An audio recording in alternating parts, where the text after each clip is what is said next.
¿Cómo están? Espero se encuentren bien. En el día de hoy te traigo la historia del gángster James Burke, a pedido de un suscriptor. James Burke, también conocido como Jimmy el Caballero, el Gran Irlandés, y el Italiano Irlandés, fue un gángster irlandés estadounidense y asociado de la familia criminal Lucchese que se cree que han organizado el golpe de Lufthansa en 1978 y se cree que ha orquestado el asesinato o asesinado a muchos de los involucrados en los meses siguientes.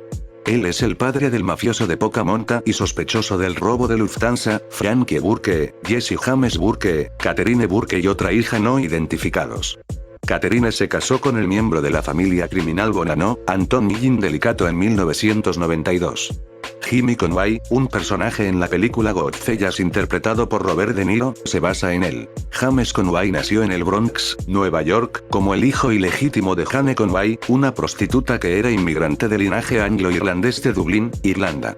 El padre de James nunca ha sido identificado. A los 2 años fue puesto en un hogar de crianza por su madre, donde pasó la mayor parte de sus primeros años en un orfanato católico de monjas, para nunca ver a sus padres biológicos de nuevo. Fue trasladado en torno a varios hogares y orfanatos, donde sufrió abuso físico y abuso sexual a manos de varios padres de crianza y hermanos adoptivos. Cuando tenía 13 años de edad, el padre adoptivo de Burke murió en un accidente de coche cuando perdió el control de él cuando se volvió a golpear Burke, quien viajaba en el asiento trasero. La viuda del difunto, que estaba en el coche, pero sobrevivió, culpó a Burke por el accidente y le dieron palizas regulares, hasta que fue llevado al área de cuidados. Finalmente, fue adoptado por la familia Burke, y tomó el nombre durante este tiempo. Jimmy vivió con ellos en la casa de un gran embarque de madera situada en Rockaway Beach Boulevard y Ocean Promenade en Rockaway, Queens. El tiempo que pasó allí en el comienzo de su adolescencia fue una época de paz y tranquilidad. Se mantuvo cerca de la familia Burke, de visitar a su madre adoptiva y padre cada día de la madre, Navidad y cumpleaños de sus padres adoptivos. Sobre una base mensual que les enviaría a varios miles de dólares en un sobre sin marcar, como agradecimiento por su intento de criarlo. Se rumorea que enterró una parte del botín del robo de 1978, Lufthansa, que orquestó y ayudó a llevar a cabo, en el sitio de su infancia, hogar de crianza. A excepción de una cuarta parte de los millones estimados adoptadas en el atraco, el resto del oro, la plata y monedas no ha sido recuperado. Cuando se acercaba a su adolescencia, Burke comenzó a tener problemas con la ley y pasó un tiempo considerable en la cárcel. En 1949, 18 años de edad, fue condenado a 5 años de cárcel por falsificación. Pasó por falsificar cheques por Dominic Sersandi. Burke no actuaba como informante de las autoridades y que le ayudó a ganar el favor entre sus contemporáneos de la mafia. Detrás de las rejas, mezclado con un número de miembros de la mafia y de hecho muchos contactos. Ser de ascendencia irlandesa, Burke no puede convertirse en un miembro de pleno derecho de la mafia, los italianos solo se les permite unirse. Sin embargo, la mafia italiana tiene socios de su origen étnico, muchos de los que se valora el tiempo que hacer dinero. La mafia ítalo-estadounidense lo llamó el italiano de Irlanda. Burke era de una enorme presencia, corpulento, alto y con grandes brazos musculosos, como resultado de trabajos anteriores como albañil de la Unión Internacional de Albañiles y Artesanos Aliados, junto con un temperamento de igualar. Su trabajo como albañil de la Unión durante el auge de la construcción de la ciudad de Nueva York fue de corta duración y se dio por vencido a seguir una vida de crimen. Era conocido por ser muy amable y encantador, pero era una piedra asesino frío. Henry Hill dijo, era un tipo grande y sabía cómo manejarse a sí mismo. Parecía un combate. Tenía una nariz rota y había un montón de manos. Si no fue solo la más pequeña cantidad de problemas, sería todo en un segundo. Empate le agarraba un tipo de golpe y la barbilla en la tabla antes de que el chico sabía que estaba en una guerra. Jimmy tenía una reputación de ser salvaje. Te mataría. Jimmy el Caballero. Se alega que Burke cometió una serie de asesinatos de la mafia durante la década de 1950, además de otras actividades ilegales tales como la distribución de cigarrillos libres de impuestos y el licor. Se casó en 1962 y tuvo 2 hijas, una de ellas fue Catherine Burke y sus 2 hijos, Frank James y Jesse James, los nombres de los hermanos del famoso bandolero del viejo oeste. Jesse James sufría de un tartamudeo y fue totalmente ignorado por Jimmy, y se fue a jugar en el sótano de su casa lleno de juguetes robados. Burke se rumorea que ha asesinado y descuartizado a un exnovio de su esposa porque estaba siendo un estorbo. La policía encontró su cadáver cortado en pedazos por todo el interior de su coche. Burke fue un mentor de Thomas de Simone, Henry Hill y Angelo Sepe, que eran todos hombres jóvenes en la década de 1960. Llevaron a cabo trabajos de Burke, como la venta de mercancía robada. Con el tiempo se convirtió en parte de la tripulación de IMI y salió de South Ozone Park, Kansas, New York, Brooklyn. La pareja ayudó a Burke con el secuestro de camiones de reparto. Según Hill, Burke solía dar $50 a los conductores de los camiones que robaron, como si se tratara de inflexión a las molestias, lo que condujo a su apodo de Jimmy el Caballero. Funcionarios corruptos de las fuerzas legales, sobornados por Burke, le hablaban de los testigos potenciales o los informantes. Tantos como 12 o 13 cadáveres de un año se encuentra atado, estrangulado y fusilado en los troncos de los vehículos robados abandonados en los aparcamientos que rodean el aeropuerto JFK. Henry Hill dijo a Burke: Jimmy podría plantar que tan rápido como estrechar su mano. No le importaba. En la cena podría ser el mejor hombre del mundo, pero luego se podría volar lejos de postre. Era dueño de un bar en South Ozone Park, Kansas llamado Salón de Roberts. Era un punto de encuentro favorito de Burke y su equipo, y muchos otros mafiosos, y los corredores de apuestas, los usureros, y otros criminales de todo tipo. Burke corrió un usurero y el funcionamiento de apuestas, que se basaba en el bar, y los juegos de póker de altas apuestas en el sótano, de los cuales recibiría un corte. Burke también era dueño de una fábrica de vestidos, también en South Ozone Park, Kansas, llamado Mo'Veda, que lo mantuvo inundado de dinero lavado. Aunque Burke no fue hecho de un miembro de la mafia, no obstante, contaba con el respeto de un capo en los círculos de la mafia. En 1972, Jimmy Burke y Henry Hill fueron arrestados por golpear a Gaspar Siaxio en Tampa, Florida, que supuestamente le debía como deuda de juego a su gran amigo de la Unión Jefe Casey Rosado.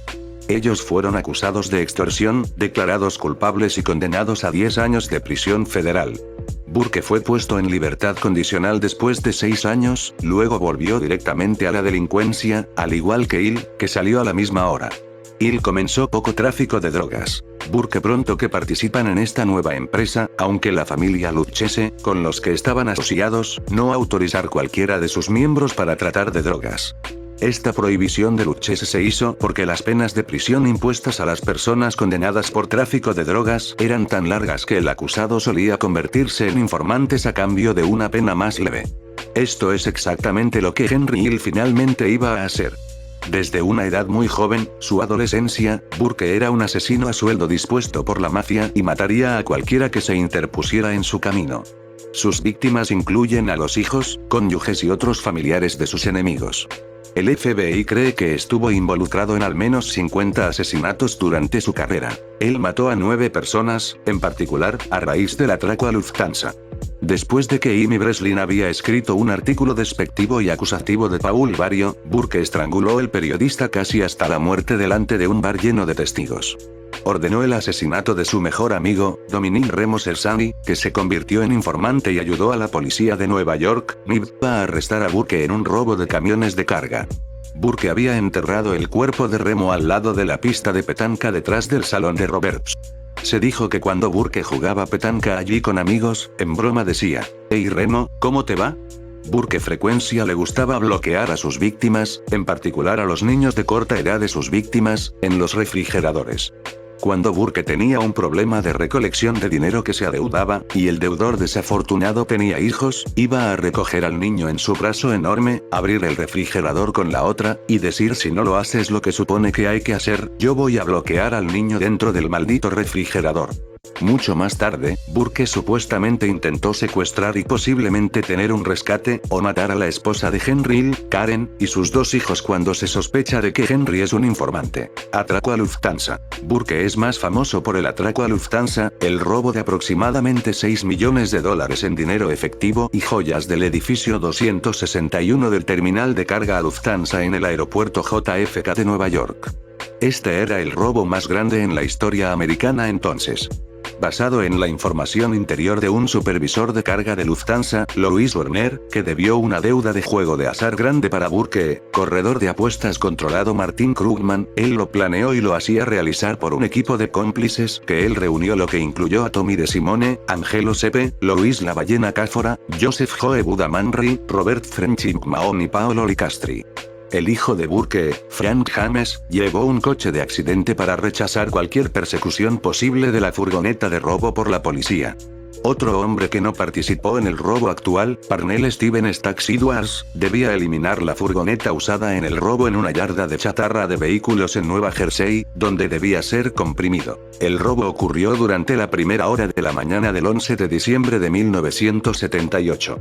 Como esto ocurrió en el territorio de la familia criminal Gambino, Burke tuvo que conseguir su permiso, su contacto con los Gambino era entonces el capo John Gotti, y consentir en pagarles una parte del dinero robado, $250,000.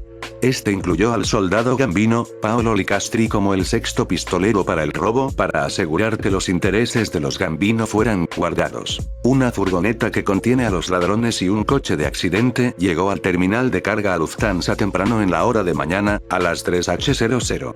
Como el coche de accidente, conducido por Frank Burke, esperó en el aparcamiento, 3 hombres salieron de la furgoneta y entraron en la puerta principal del terminal de carga. Los 2 hombres se marcharon en la furgoneta, condujo al reverso del edificio, cortaron la cerradura en la cerca de seguridad y lo sustituyó por uno de sus propios. Los ladrones, todos armados, fueron todos vestidos en la ropa oscura y tenían máscaras de esquí negras. Los 3 ladrones que entraron en el edificio acorralaron a mano armada a 10 empleados que trabajaban. Ya que era la hora de almuerzo entonces para aquel cambio, muchos estaban ya en la cafetería. Cuando los 2 hombres en la furgoneta de vuelta al frente del edificio, ellos encontraron a un guarda de seguridad, quien ellos pistola azotada y esposada. Uno de los hombres condujo al guarda de seguridad dentro del edificio, donde él fue obligado a tenderse en el suelo. Todos los empleados fueron considerados, esposados y obligados a ponerse de cara al suelo. Con la información interior proporcionada por Louis Werner, el supervisor de servicio responsable fue obligado a mano armada a usar sus códigos despertadores para desactivar el sistema despertador y mostrar a los ladrones en la bóveda, y obligado a desactivar alarmas silenciosas adicionales en la bóveda donde el dinero fue guardado. Los ladrones entonces obligaron al supervisor a abrir la puerta de bahía de carga para dejar entrar la furgoneta. La furgoneta fue cargada por numerosos bolsos que contienen paquetes del dinero efectivo no detectable total en millones de dólares. Después de que la furgoneta fue cargada, el supervisor fue llevado a la cafetería, esposado, y tendido en el suelo con los demás. Los ladrones dijeron a todos los empleados no hacer un movimiento durante al menos 15 minutos. Para asegurar ellos no lo hicieran, los ladrones tomaron las carteras de todos los empleados y les dijeron que ellos ahora sabían dónde ellos vivían y tenían a hombres listos a visitar sus casas y hacer su daño de familia si ellos no obedecieran. Los pocos minutos eran importantes porque Werner, dentro de la información, reveló que la Port Authority Police, policía del aeropuerto en inglés, podría sellar el aeropuerto entero dentro de 90 segundos, impidiendo a cualquier vehículo o persona entrar o salir. La furgoneta que contiene a los ladrones y el dinero efectivo robado sacado del terminal de carga y se fueron del aeropuerto a las 4:21, seguido del coche de accidente conducido por Frank Burke, para interferir con cualquier persecución de policía posible, y condujo a un garaje en Canarsie, Brooklyn, donde Amy Burke esperaba. Allí, el dinero fue cambiado a un tercer vehículo que fue ahuyentado por Jimmy Burke y su hijo Frank. El resto de los ladrones se marchó y condujo a casa, excepto Paolo Licastri, que insistió en llevar a casa el metro. Pilas Edwards ponen matrículas robadas sobre la furgoneta y fue supuesto conducirlo a una yarda de chatarra automática en Nueva Jersey donde sería comprimido a la chatarra. Burke y su hijo condujo el tercer coche con todo el dinero robado a una casa de seguridad de la mafia donde ellos lo contaron y dividieron, y luego sobre el curso de tiempo, partes distribuidas a los ladrones y a otros que jugaron un papel secundario en el robo. Burke toma del dinero de robo fue creído haber sido un poco más de $2 millones. Otros $2 millones fueron a la ceja Paul Barrio. $2 millones restantes fueron desembolsados entre la gente que apoyó el robo, y a los 6 ladrones ellos mismos, que recibieron la parte más pequeña, en todas partes de $10.000 a $50.000 según cuál era su papel en el robo. Asesinatos post-atraco Lufthansa.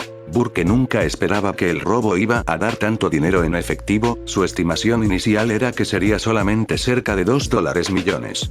Se dio cuenta de que un robo de esta magnitud sería atraer la atención intensa de locales, estatales y federales, causando un montón de problemas para todos los involucrados. Hubo una serie de asesinatos y desapariciones tras el robo de Lufthansa. Burke se comenzó a preocupar de que los demás participantes llevarían a la policía que él y porque los ladrones, después de haber descubierto la cantidad de dinero que robaron era mucho más grande que el primer pensamiento, mantuvo la presión Burke por una mayor participación en lo que se había acordado. Burke decide asesinar a todos los relacionados con el robo de Lufthansa. Parnell Edwards fue hallado muerto a tiros en su apartamento de South Ozone Park, Queens el 18 de diciembre de 1978, solo una semana después del robo, porque en vez de conducir la camioneta utilizada en el robo a Nueva Jersey y tenerlo compactado, conducía el van a la casa de una amiga, estacionado en una zona prohibida de estacionamiento, tiene alta y pasó el resto de la fiesta a la noche, luego se fue a dormir. Al día siguiente, la camioneta fue descubierto por la policía con sus huellas digitales por todas partes. Mujer. Tommy DeSimone Cookie denunciado a la policía que había desaparecido el 14 de enero de 1979. Nunca se le volvió a ver. Entrevistas con la policía inmediatamente después del robo a mano con los empleados de Lufthansa, que han sido víctimas, reveló que a pesar de que todos los ladrones llevaban pasamontañas negro, un empleado recordó que uno de los ladrones llevaba zapatos muy pulido.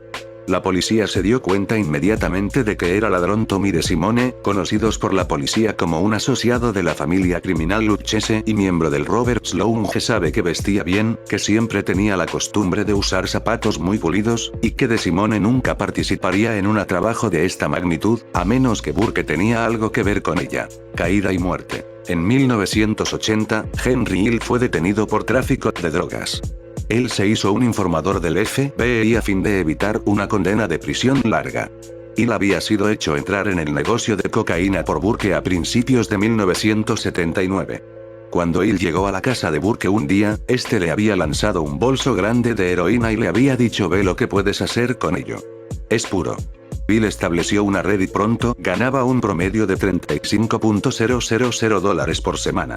También ese año, Louis Werner, el supervisor Lufthansa que suministró toda la información interior sobre cómo robar el terminal de carga a Lufthansa al equipo de Jimmy Burke, y la única persona para realmente haber sido procesado para el robo Lufthansa, se hizo un informador después de servir solo un año de una condena de prisión de 15 años en la esperanza de conseguir una liberación temprana. Según Hill, una orden de registro para el Robert Sloan fue concedido por un juez. Pero cuando la policía llegó, Burke había trasladado ya los cuerpos que él había sepultado allí, como aquellos de Reno, bajo el boxe, y Michael Araña Gianco, el camarero que fue muerto a tiros por Tommy DeSimone por insultarlo, bajo el suelo del sótano. En parte a consecuencia del testimonio de Hill y Werner, Jimmy Burke fue detenido el 1 de abril de 1980, bajo la sospecha hacia varios delitos. En 1982, él fue condenado posteriormente por arreglar juegos de baloncesto de la Universidad de Boston como parte de un afeitado de punto que juega a la Timo en 1978, y fue condenado al encarcelamiento de los 20 años. Burke protestó: di al pequeño bastardo, Hill, algunos dólares para apostar a juegos, es todo. Las autoridades sabían que él había planeado y había organizado el atraco a Lufthansa, pero no tenían bastantes pruebas para demostrarlo en una corte. Aunque Burke fue sospechoso de cometer más de 50 asesinatos, él solo fue condenado por uno: el asesinato de Richard Eaton, un estafador y timador. Si Burke había eliminado a Eaton de la manera que él eliminó a la mayor parte de sus víctimas, él podría haber sido fuera de la cárcel antes de que él muriera. En cambio, Burke lo golpeó y estranguló y vertido su cuerpo, octied y amordazado en el suelo de un remolque de tractor abandonado en una parte esparcida por basura en Brooklyn. Era el invierno entonces, y su cuerpo congelado no fue descubierto hasta días más tarde por niños que jugaban allí.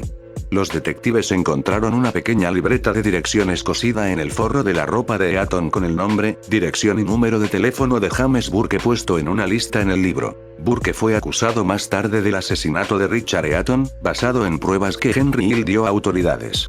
En el proceso, Hill tomó el soporte y declaró contra su antiguo amigo. Hill declaró que Eaton había convencido a Burke para invertir $250,000 en un negocio de cocaína que prometió la ganancia inmensa. Sin embargo, Eaton guardó el dinero para su propio uso, y un día Hill le preguntó a Burke sobre el paradero de Eaton, observando que él no había estado alrededor en un rato. Hill dijo que él respondió: "No se preocupen de él. Golpeé al estafador de mierda". Burke también dijo a Hill que este sería una lección a otros dos compradores de droga que no habían pagado todavía a Burke. Basado en pruebas del nombre de Burke, la dirección, y el número de teléfono encontrados en el forro de abrigo de Eaton cuando su cuerpo fue encontrado y el testimonio de Hill, Burke fue condenado, y el 19 de febrero de 1985 le dieron cadena perpetua, protestando que el bastardo murió de hipotermia. Cuando él dejaba Nueva York en un aeroplano, él miró hacia el aeropuerto de Idlewild y dijo a un oficial: "Un día, eso fue todo mío". Hubo una tentativa por Henry Hill y el fiscal asistente del Distrito del Este de Nueva York Ed McDonald para condenar a Burke por la participación en el asesinato en 1970 de William Biggie Batch de Vino, pero Hill era la suela que vive al testigo, entonces el cargo fue retirado debido a falta de pruebas. Burke cumplía su condena en la correccional Wenden Alden, Nueva York, cuando se le descubrió un cáncer pulmonar. Él murió de esta enfermedad el 13 de abril de 1996, a los 64 años, siendo tratado en el Instituto de Cáncer de Roswell Park en Buffalo, Nueva York. Si él hubiera vivido, habría sido elegible para libertad condicional en 2004, habría tenido 73 años.